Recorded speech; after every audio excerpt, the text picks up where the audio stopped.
promising a major shift in the nation geopolitics, saying this time he was going for an economic revolution that will transform the country to the better. Because if you say that we give these children laptops from nursery to primary, and once they come out, you tell them, kazi ni kazi. You can even take a wheelbarrow. We are not going to make progress. But I know. Other leaders who attended the event lauding the ODM leader for his persistent pursuit for a better Kenya, despite the many challenges he has encountered.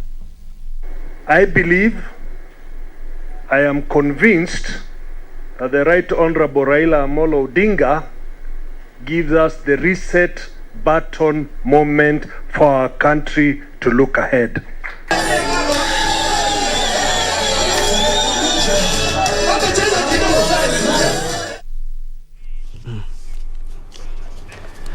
Now from that, the Vision 2030 Secretariat is auditing flagship projects to identify those that should be prioritized for delivery 9 years to the target. Vision 2030 Delivery Secretariat Director General Kenneth Njue told an editors forum in Mombasa that the media has a crucial role to play in enlightening Kenyans on the progress of the vision. Kenya adopted the Vision 2030 agenda in 2008 to guide on the development trajectory towards an upper middle income status and improving livelihoods for Kenyans. Among the projects was a new constitution which was achieved when the new law was promulgated in August 2010. During a joint forum of the Kenya Vision 2030 Secretariat and the Kenya Editors Guild in Mombasa, Vision 2030 Delivery Secretariat Director General Kenneth Njue said the government has been working tirelessly to ensure that programs in the Vision 2030 blueprint are implemented despite the many challenges. Vision 2030 si mahali tutaenda tufike. It's not somewhere we'll go and reach one day. It is happening every day. It is happening in that new level 4 hospital near you. It is happening on that road which has been resurfaced. It is happening with your child coming with CBC, which is a new education curriculum. So I don't think it's possible for any Kenyan anywhere in the world, in this country, to say that they have not been touched by maendeleo and developments. It's not possible. If you look everywhere in this country, you will see evidence of success and delivery by government. He, however, called on Kenyans to appreciate the milestones made by the government to deliver on the projects. In my opinion, we have laid enough foundations. We've laid enough foundations in roads, in infrastructure, in education, in health, in science and technology, in IT. We have laid enough. Not adequate, not too much, but there's enough to work with. He called on editors to be in the forefront in informing Kenyans on the progress made and make them understand what Vision 2030 is all about. Because editors are the gatekeepers to information. You people are very, very important, and we recognize your importance. You are the gatekeepers to information and information flow in this country. So it is incumbent upon us to share information about what we have, what we are doing, and how we are doing it. Not just to give information, but also to get feedback. Because we want to be told, hapa, you need to think a bit more. Vile munaenda, I'm not sure this will give you the result you want. So it's a two-way conversation. We're not lecturing here. We're having a frank discussion. What works? What doesn't work? And if we have identified the things which don't work, what can we do about them? Together. For Lunchtime News from Mombasa County, I am Samburu.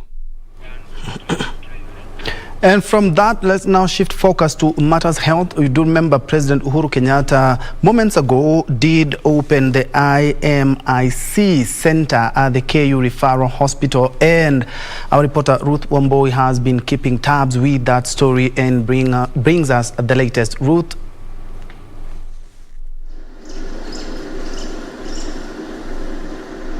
Thank you so much, Njue. We are coming to you live from Kenyatta University Referral and Research Institute Hospital, whereby the President has just launched the IMIC Center, which will help in diagnosis and treatment of cancer patients.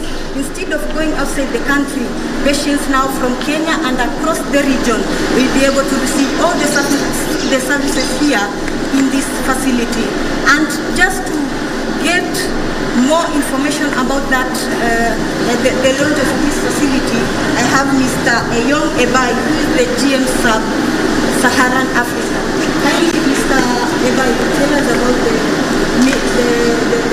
importance of this facility that has been launched today by this executive president. Thank you for the question. I don't think we can underestimate the importance of this project on the scale of for Kenya, for East Africa, for Sub-Saharan Africa. This is the first publicly owned, fully comprehensive, integrated molecular imaging center in Sub-Saharan Africa, publicly owned for the people of Kenya. And it's going to be a big opportunity for patients in Kenya, East Africa, and broader Sub-Saharan Africa to be able to get world-class treatment, diagnosis and treatment, which will enable family and friends to be close to patients while they're going through a very tough time when they're fighting cancer. It's a real once-in-a-generation project, and it's really groundbreaking in what's been achieved here today. Okay. I have Mr. Christy Kono. Can you tell us why should someone come to this facility? Because we are experts on facility.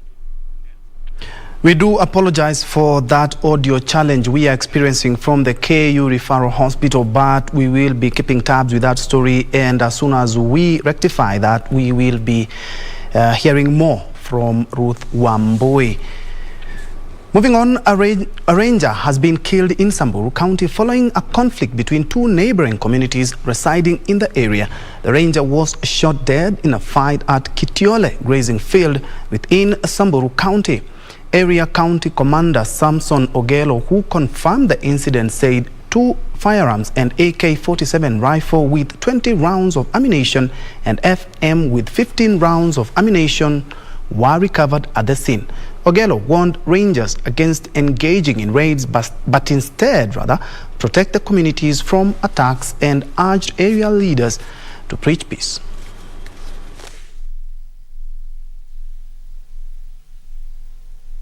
Ningependa kuhimiza wananchi ya kwamba kila wakati tunafanya peace meeting and they should adhere to these peace meetings, kwa sababu tunafanya peace meeting leo, kesho tena wanapigana. So politicians, naomba politicians wawe macho na walete amani ambayo inatakani kae kwa hii two communities. I would also like to warn rangers not to get involved in raids. Rangers wafanye kazi yao ya kudefend.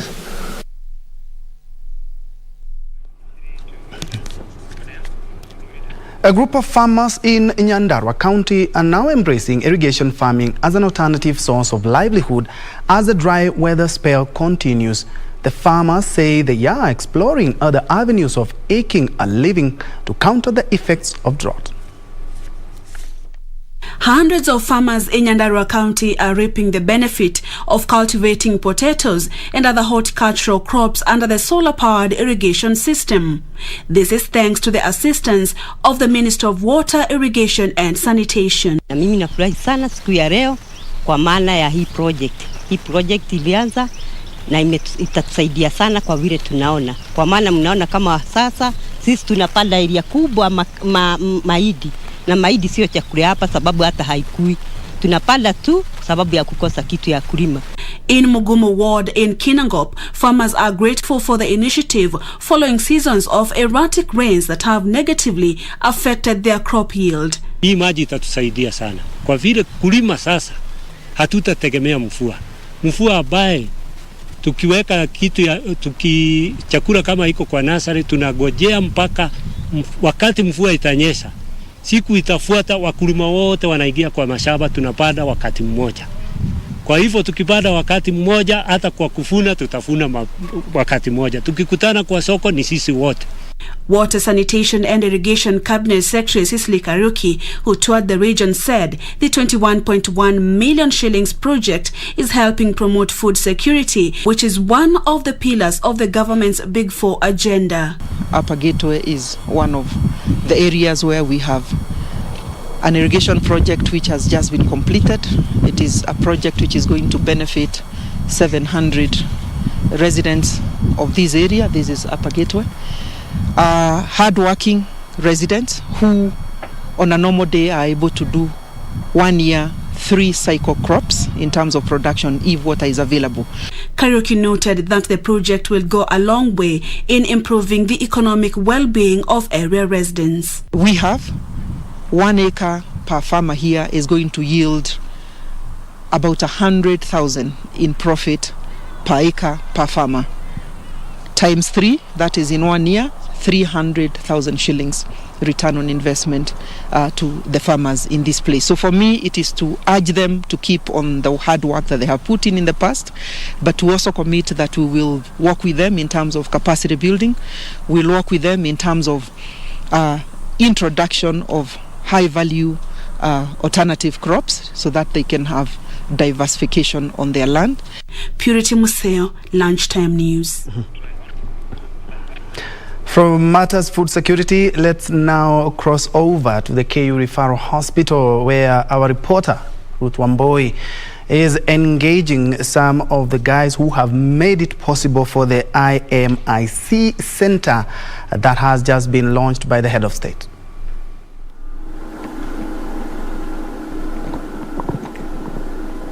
Thank you so much, Ben Njue. We are coming to you live from Kenyatta University Teaching and Referral Research Hospital, whereby the president has just launched the IMIC Center facility that is going to help cancer patients to get treatment here locally instead of going to search for treatment abroad.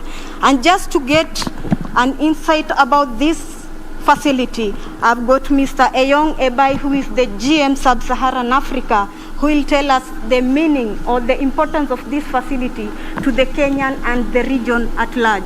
Welcome, Mr. Ebai. Thank you so much for the question. Look, I don't think we can really underestimate the importance of this project and what has been inaugurated here today. This is the first publicly owned, fully integrated molecular imaging center in sub-Saharan Africa, outside of South Africa, and that's a huge step forward in the ability to be able to diagnose and treat patients from Kenya, but also from East Africa and the wider sub-Saharan Africa. It's really going to be able to have Kenya as the center of health tourism and bring and attract patients here to get world-class treatment right here in Nairobi.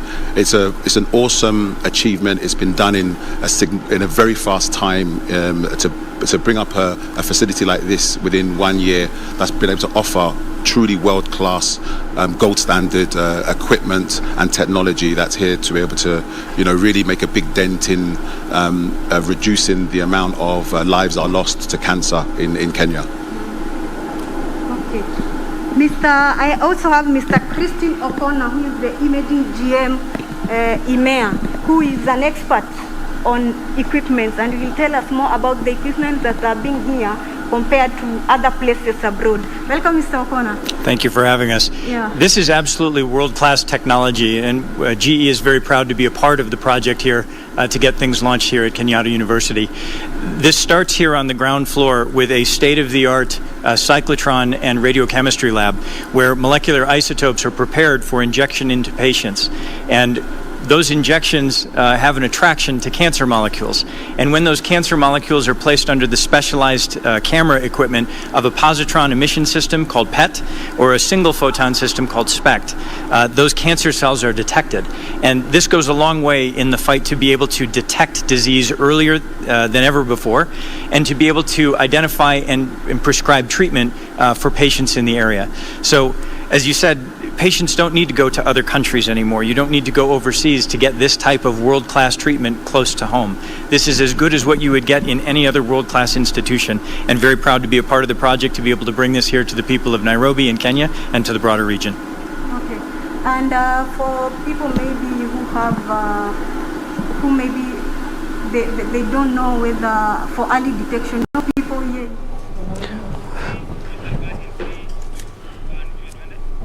Thank you so much, Ruth Wamboi. Of course, we will bring you a much detailed report on the same in our subsequent bulletin. But a big boost for health tourism in the country, with the facility being the first of its kind in the region and the first in public institution in the country. We're taking a quick break, but being a KDF day, I have actually received a message from some soldiers in Kismayu. Their names are Victor, there's James Munene, and Elias Mugambi, when Kismayu, making sure that indeed, as we celebrate KDF Day, we are also safe in our borders. Let's have that break, then come back.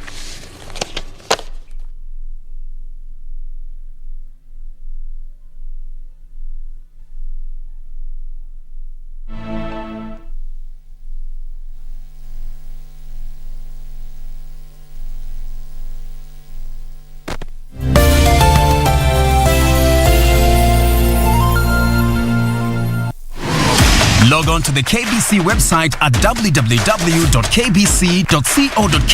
to get the latest breaking news, entertainment,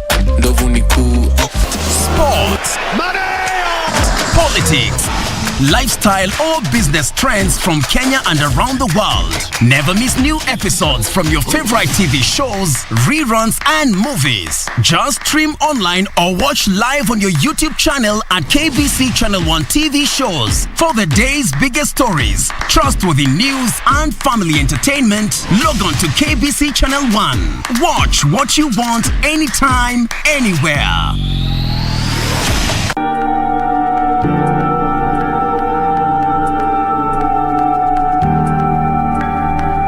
Na Jane.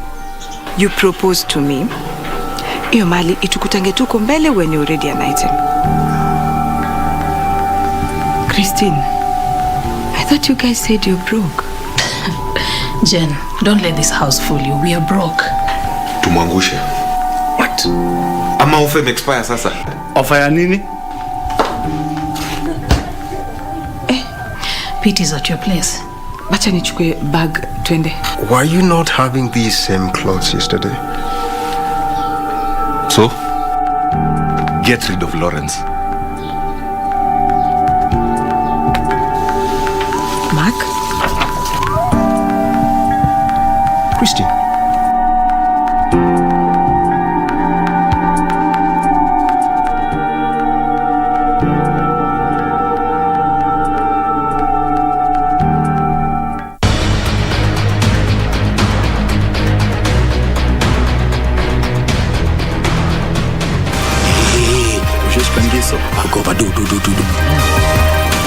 Unajua naweza kuwa replaced by tomorrow morning. Hapana. Beba haraka wenyewe kabiri wewe wewe nani? Wacha nifunze wewe ni nani? Wako wapi wananchi? Ruga kelele hapa ndo utanijua. Unasikia? Let her rent. Ananifagilia nini? Lala chini. Wewe buda.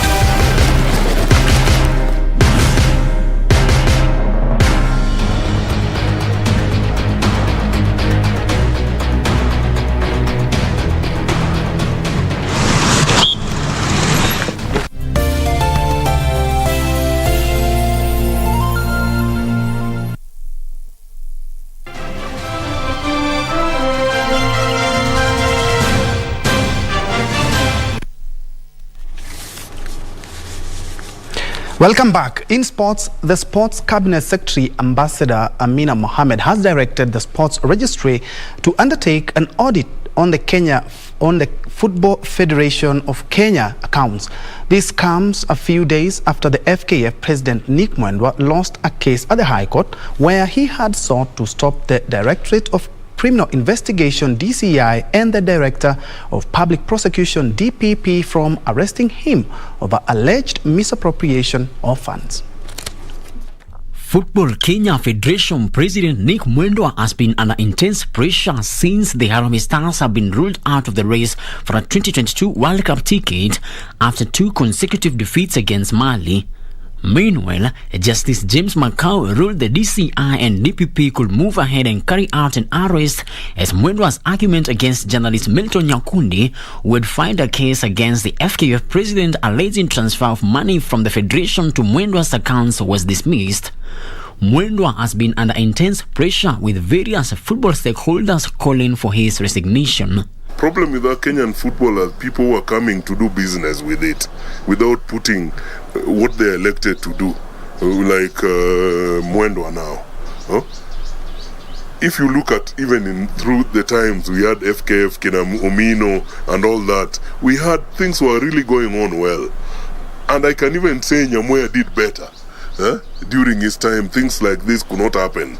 where he could come out and say that the teams there's no talent. He will not say something of the sort, because I worked with him. You need to give credit where is due. But for this Kijana, I think he's gone out. He was not meant for football. I think he was better left to be a TMS manager where we put him when we started football. That's where he belongs.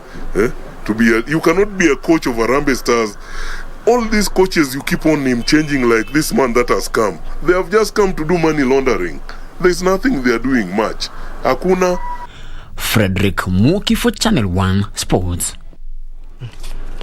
And still on matters FKF, Kenyan referees have been urged to always exercise fairness in their duties and be peacemakers by avoiding wrong decisions while officiating matches.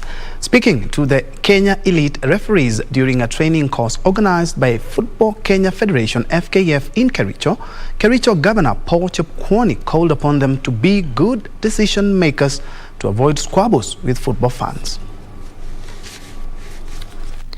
The Football Kenya Federation Referees Training Clinic was graced by Kericho Governor Paul Chepkwony, who called upon the referees to be good decision makers to avoid squabbling with football fans. You know, you are peacemakers also, because when you declare a goal honestly and people are satisfied, you've gone a long way in making peace. You've seen stadia go up in flames because of a wrong decision by referees. Yes. So I want to encourage you to be fair and to be very meticulous in your decisions. FIFA trainer Felix Tangawarima acknowledged that they are privileged as FIFA to partner with the county in football development, and also invited the local referees for the training as part of laying a strong foundation for them. With a number of referees whom we have to teach, but because we have been hosted here, we also want to leave a legacy here as FIFA. The FKF course was geared towards equipping the top referees to be the same level with other international referees.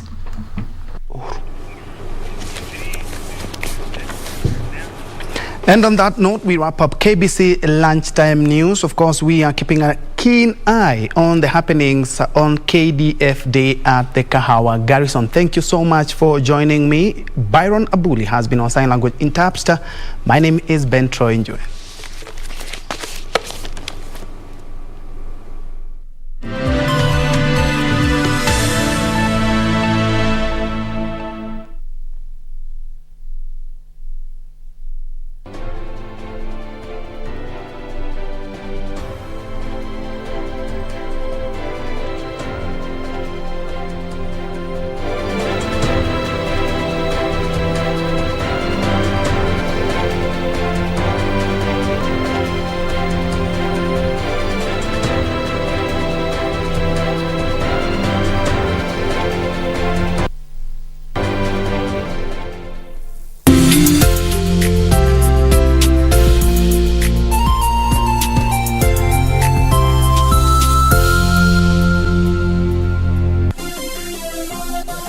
Beauty College.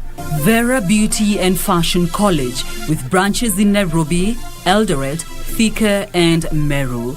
Did you know that we are a TVET approved institution? We offer courses in fashion design, interior design in soft furnishing, event decoration, flower arrangement, event planning, hairdressing, barbering and dreadlocks, beauty therapy, makeup, nail technology, spa massages, teaching skills, TOT, solo business management, and many more. Register now and visit our website on www.verabeautycollege.com. You can also call on 0725 923 550 Nairobi branch, 0728 087 689 Eldoret branch, 0722 227428 Thika branch, 0725 000-706 Meru branch. Vera Beauty and Fashion College, a TVET approved institution.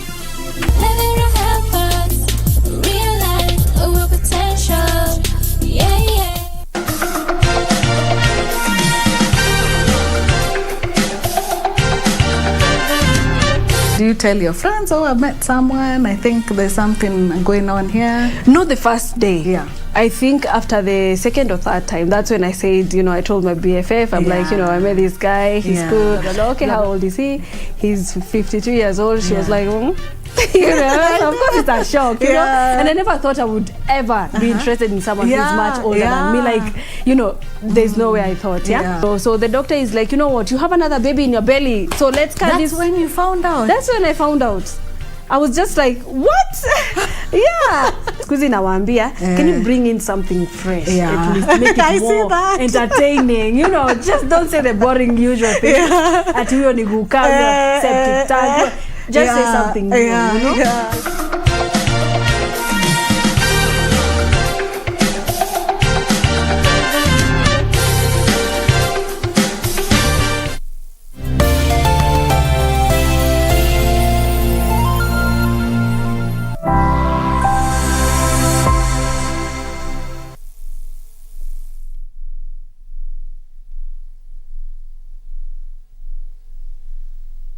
Hujambo mtazamaji mahali popote ulipo, mchana wa leo ni fahari yetu hapa studioni kujumuika nawe kwenye makala Dunia Wiki Hii, tukiwa na matumaini kwamba wikendi yako ishwari kabisa. Bila shaka siku nyingine tena tunakutana katika makala Dunia Wiki Hii, kipindi ambacho kinaangazia taarifa za kimataifa kutoka kila pembe kote ulimwenguni kwa ushirikiano wa shirika la utangazaji humu nchini KBC na shirika la Njue.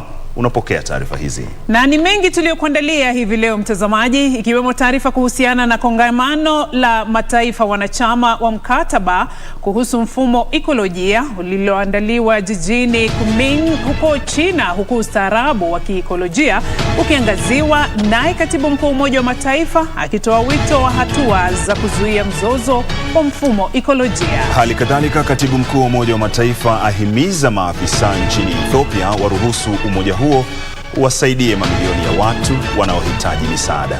Kando na taarifa hiyo mtazamaji, mkutano wa mataifa ya kundi la G20 waandaliwa kwa njia ya mtandao huku changamoto za kibinadamu nchini Afghanistan zikiangaziwa. Tutakujuza jinsi gani juhudi za kukabiliana na janga la COVID-19 kote duniani zaendelea, huku shughuli za utoaji chanjo zikishika kasi kote duniani. Na pia shirika la UNHCR latoa wito wa kukomeshwa kwa hatua za kuwakamata watu wanaotafuta hifadhi nchini Libya. Ndizo baadhi tu ya taarifa ambazo tumekuandalia. Keti papo hapo dakika 30 tukujuze taarifa hizi na nyingine.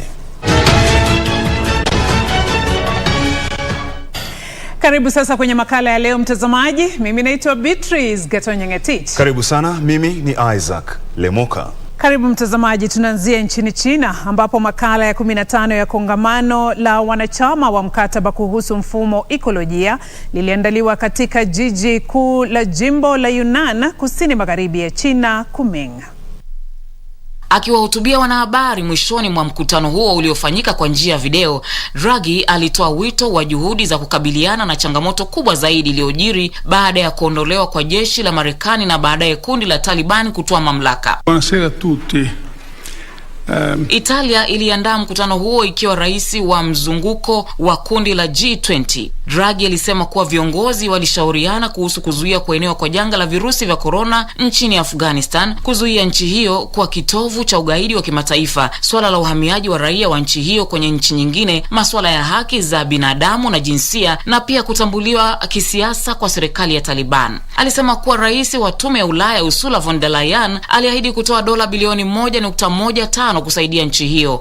Humanitarian assistance saves lives, but it will not solve the problem if the economy of Afghanistan collapses. Wakati huo huo, katibu mkuu wa Umoja wa Mataifa Antonio Guterres akiwahutubia wanahabari kuhusu hali ya kibinadamu nchini Afghanistan alisema kuwa juhudi zinafaa kutekelezwa kuzuia kusambaratika kwa uchumi wa nchi hiyo, akisema kuwa hata kabla ya kundi la Taliban kutoa mamlaka, uchumi wa nchi hiyo ambao ulikuwa ukihimiliwa na misaada ya binadamu kwa miaka 20 iliyopita ulikuwa umeathirika vibaya kutokana na ukame na janga la COVID-19. Na kwa vile sasa misaada ya kimaendeleo imesitishwa, hali ni mbaya zaidi, huku benki zikifungwa na huduma muhimu kama vile zile za matibabu zikisitishwa kwenye maeneo mengi. Ülkede güvenlik Naye Rais Recep Tayyip Erdogan wa Uturuki alitoa wito wa kubuniwa kwa jopo kuhusu Afghanistan kwenye mfumo wa G20 ili kuhakikisha usalama na udhabiti zinarejeshwa mapema iwezekanavyo. Nikiripotia Dunia Wiki Hii, jina langu ni Caroline Mramba. Pamoja na taarifa hiyo, Katibu Mkuu wa Umoja wa Mataifa Antonio Guterres alisema kuwa tofauti baina ya watu